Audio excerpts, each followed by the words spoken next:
I feel like every review nowadays has to start off with saying a movie or a show's title, and I hardly was a fan of this trope of reviewing as it's been done for such a long time. But pushing that aside, whenever you think of childhood toys, what comes to mind? Hot Wheels, board games, or in my case, Legos. I've always been a fan of Legos. Even to this day, I thoroughly enjoy the idea of using my imagination to build whatever I want. It was essentially the Minecraft before Minecraft when it came to building things. For a long time, it has been all around the internet. Via stop motion animations, unboxing, history videos, the sky's the limit with what the internet can do with the Lego brand. Speaking of stop motions, I want to give a shout out to my good friend Draco. He's a Lego YouTuber that makes pretty good stop motion videos. I highly recommend you check them out. Link will be in the description below. But anyways, when you have a company that's well and popular with fans, what do you do next with it?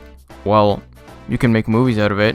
And that's exactly what they did. 2014 introduced us to the Lego Movie, which received very well in ratings and grossed nearly $500 million worldwide, spawning a plethora of merchandise, such as toy sets, plushies, keychains, McDonald's Happy Meals. They even went on to make 2 video game adaptations of these movies. I'd like to preface this by saying that I myself had no interest in seeing this movie when I first saw the trailer, because I never thought that a movie based on Lego figures would ever work, so I never got around to seeing it in the cinemas. But that wasn't until I decided to check it out online, and boy was my 10-year-old self in for a treat. Almost everything about this movie from start to finish is amazing, and there's so much that I can appreciate about it, that being the writing, the characters, and the story. This was originally supposed to be a retrospective on the Lego movies that were made by Phil Lord and Chris Miller, but I found myself liking the Lego movies a lot more than the others. The Lego Batman movie was good, but I wasn't really that big of a Batman fan, and I didn't care at all for the Lego Ninjago movie at all. But the reason why I would stick with the other Lego movies is because there's one aspect of it that was interesting enough for me, and that was on how they characterized this character, Emmet Brickowski, an ordinary construction worker that was believed to be the special by some miracle, and became the hero in the city of Bricksburg. And who could forget that he was voiced by none other than the man, the myth, the guy who would end up voicing a video game character despite the backlash he got, Chris Pratt.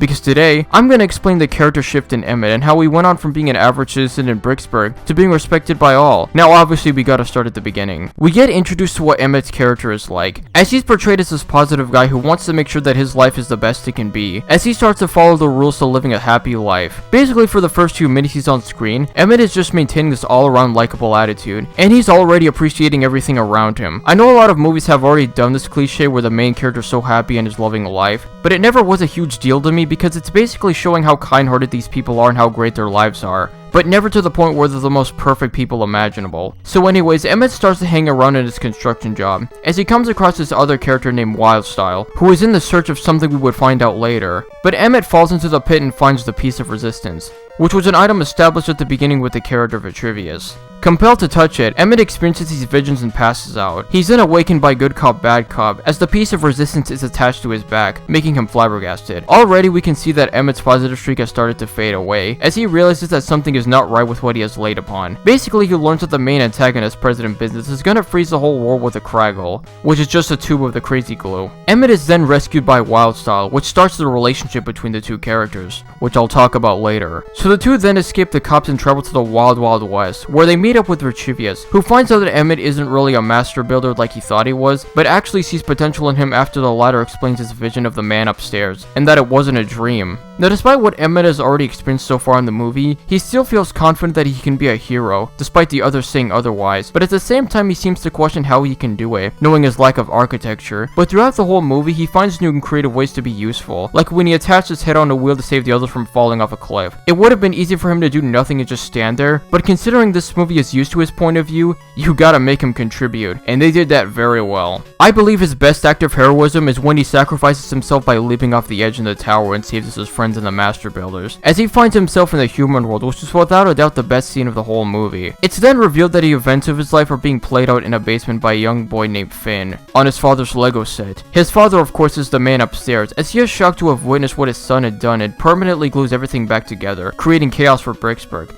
Emmet, now shocked by this, decides to head back to Bricksburg where he possesses the power of the Master Builder, another attempt at showing his heroism done well. And considering all the shit he had to go through, that's saying a lot. He then confronts President Business in a scene that's honestly really heartwarming, as he starts to convince him that there's more to life than just wanting things to pander to your standards instead of letting people explore their creativity, which was the reason why Business was so antagonistic in the first place. This is one of my favorite endings to a movie ever, and it's all because of the characters involved in it, and how they interact with one another, as it doesn't come across as entirely dramatic like a lot of other movies. It instead just sets the tone down right along with the characters, especially Emmet, who from the beginning always tried to see the good in President Business, seeing as how he admired him from the start. So we never really jump to any conclusions at all by thinking he's mean, therefore he can't be redeemed. And that's honestly the best part about Emmet's character. It just makes him so reasonable and not having some kind of bias. So thanks to him, Brickowski is finally saved. That is until the Duplo aliens arrive, essentially threatening destruction for the Lego world, which of course ends the film on a cliffhanger. I gotta say, I had doubt in myself that a bunch of Lego figures would have distinct personalities. But hey, if Toy Story could do it, then so can this movie. But they fucking killed it with the Lego movie. I can't name a single character from the main cast that doesn't have a personality.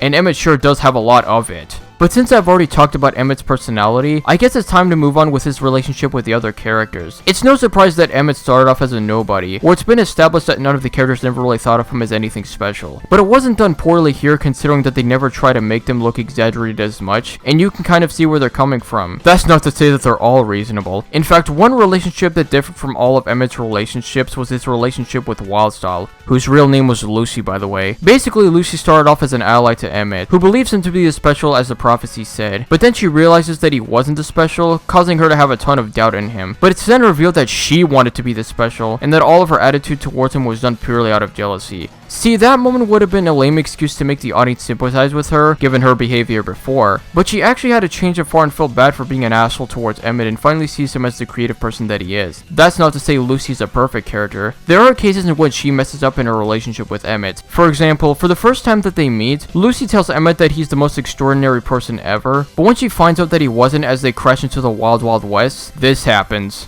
This is so weird!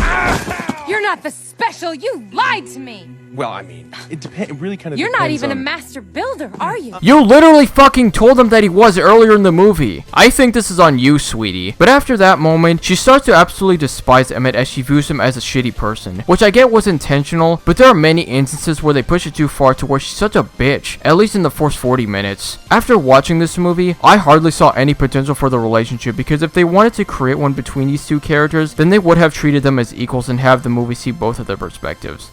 But they didn't do that. Lucy on her own is a decent character, but I just wish she wasn't having the tough personality, which while it doesn't take up the entirety of her character, at the same time there was hardly any room for her likable side to have any appearance. Hell, I would have appreciated it if it appeared more often. But taking Lucy out, the rest of Emmet's relationships aren't that bad. For example, Vitruvius, who started off by telling Emmet that he wasn't a special, but he was disappointed when he found out that he wasn't. But unlike Lucy, he doesn't jump to conclusions that Emmet is completely worthless and still has a ton of faith in him. Now, of course, he did reveal that the prophecy was fake and that he made it all up at the time of his death, but he tells Emmet to believe that he is somebody. Never heard that before. But jokes aside, I like Vitruvius as a character, and Morgan Freeman really gives off the personality in him. The rest of the characters Emmet has ever interacted with are alright too, but they don't really have the impact that Lucy and Vitruvius had, but it's still entertaining characters on their own. All in all, the first movie definitely knew what they were doing anytime they were writing for Emmet. I just wish that more personality was given to him, such as anger, but I understand why they didn't, seeing as how it wasn't easy making a character upset but still likable. In fact, the only character that I can think of that done this right was Phineas Flynn.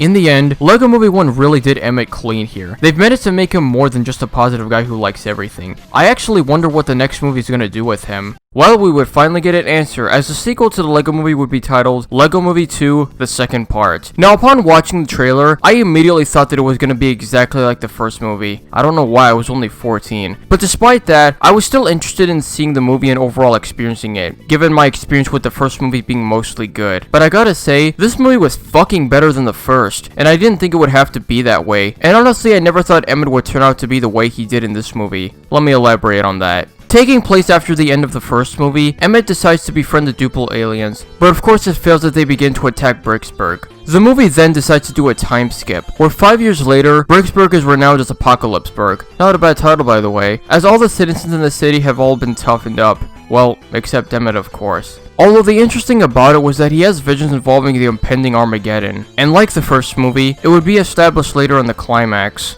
That is until a new character named General Mayhem kidnaps all of Emmet's friends and sends it off to the Duplo planet, and so Emmet has to rescue them. Now before I move on, I just want to say that the first act of this movie is terrible, and that's for one reason and one reason only. It decides to forget everything that happened in the first movie and wants to reset everything that happened in the beginning of its predecessor. I get that it takes place in the future, so not everyone is going to be the same afterwards, but you'd think with such a huge moment like Emmet saving the city, it would be something to remember, even if it happened years after. Like the residents of Bricksburg decide to once again shit on Emmet for quote-unquote not being tough enough, which I would have understood if it only happened in the beginning of the first film, but they actually made it worse here. And Lucy's characterization here wasn't much better either. I thought after watching Lego Movie 1 that she would at least become a likable character that actually has faith in Emmet, but no, she doesn't. Instead, all she wants for him is to grow up and stop acting like everything is awesome, all while maintaining the super edgy goth-like attitude. But none of it comes close to when she decides to join in with the rest of the characters by saying that Emmet is still a weakling and not a tough guy after all, even though the first movie showed off his heroism a lot. And even though it's not a bad thing for her to claim that it was all in the past, what really kills it was that she tries to act as if the past never mattered at all, which was definitely a big fuck you to the last movie.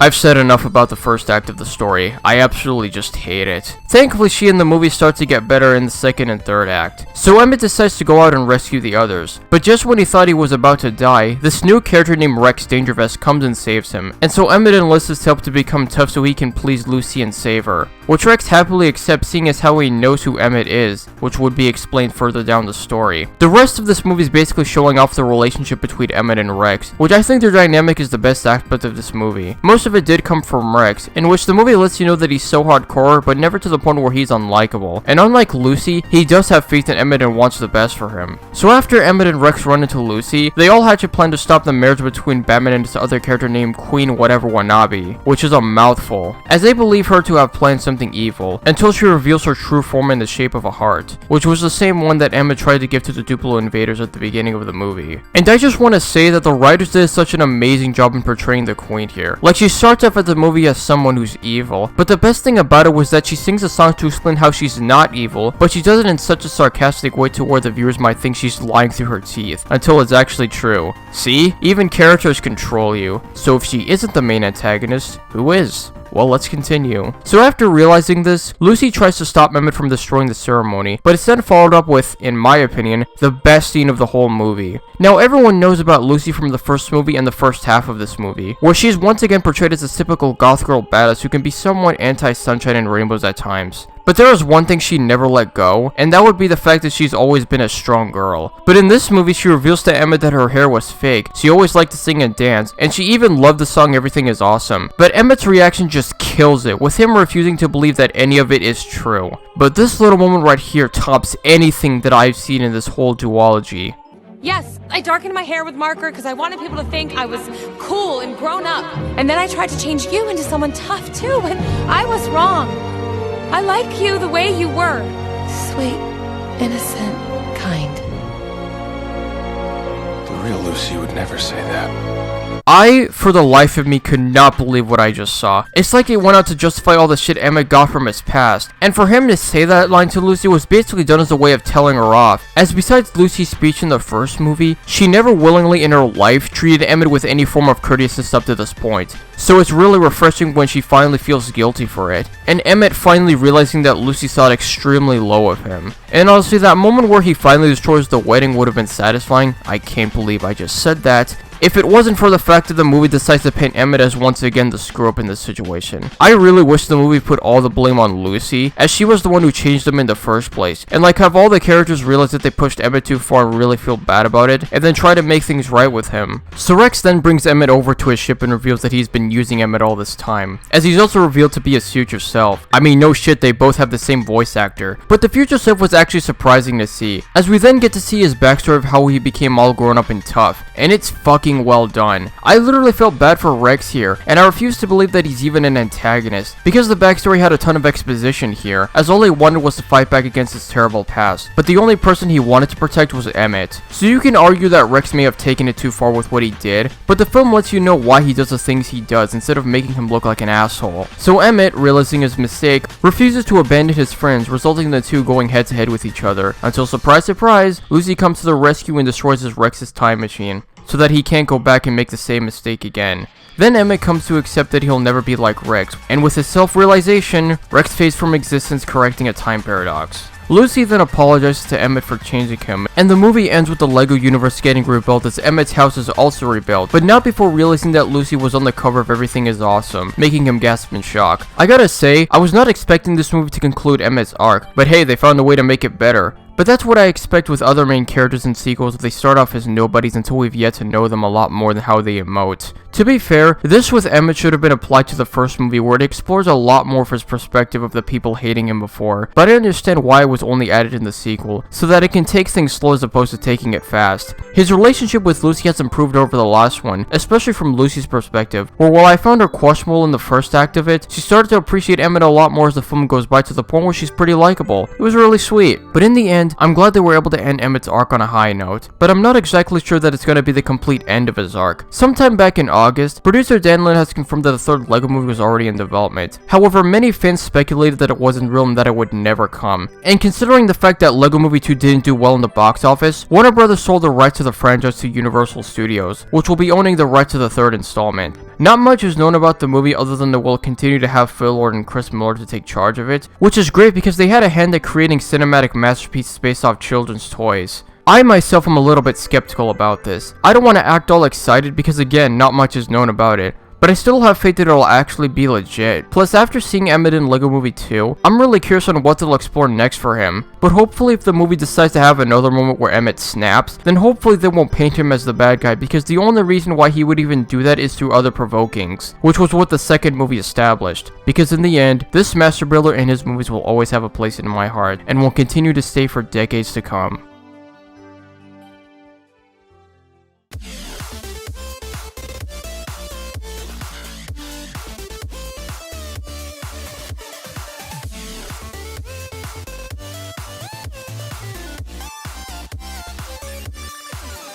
Come on.